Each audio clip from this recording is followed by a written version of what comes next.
members across the House will want to extend our thanks to President Biden for his steadfast leadership and warmly congratulate President-elect Trump ahead of his inauguration.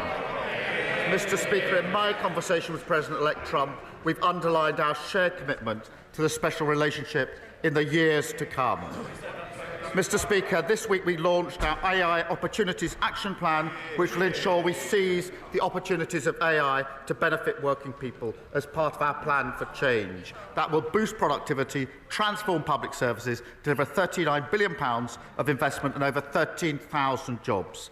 Mr. Speaker, this morning I had meetings with ministerial colleagues. In addition to my duties in this House, I shall have further such meetings later today. Mr. Speaker, on Friday, while borrowing costs hit levels not seen since Labour was last in government, I met business owners and their employees in Chesterfield. One of them told me that his business will not exist in 4 years' time because of this government's policies. It might not even exist next year. The Prime Minister may try to blame his inheritance or blame global factors, but why should anyone trust a word he says over the businesses who are saying again and again that his budget means fewer jobs, lower growth and higher borrowing costs? Mr. Speaker, as she knows, the global economy is experiencing volatility and higher borrowing costs. That is why it was vital that we took the tough and right decisions in the budget to get our finances back in order.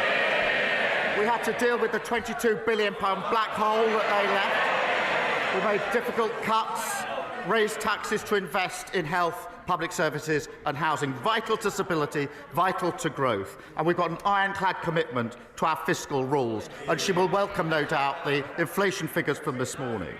But contrast that with the party opposite. They weren't brave enough in government to take those difficult decisions. They've opposed all of our measures to stabilise the economy and promote growth. They're back to the magic money tree. She wants all the benefits of the budget, but she can't say how she's going to pay for them. They haven't changed. They're still economic vandals and fantasists. Imagine where we'd be if they were still in charge.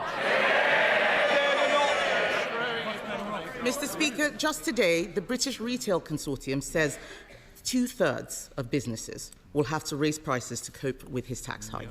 His Chancellor ignored all the warnings and ploughed ahead with an unprecedented borrowing spree, leaving all of us more vulnerable.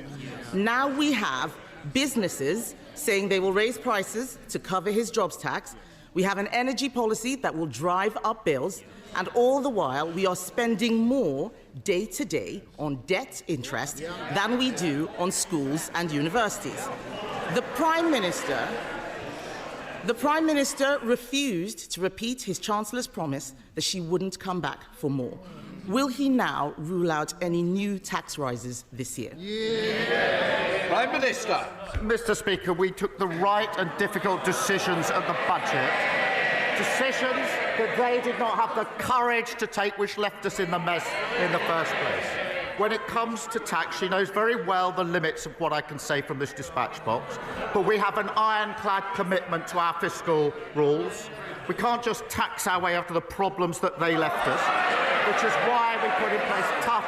They were howling at the spending decisions. They wouldn't take them, and we'll stick to those spending decisions, and our focus is absolutely on growth. But their record, they flatlined the economy.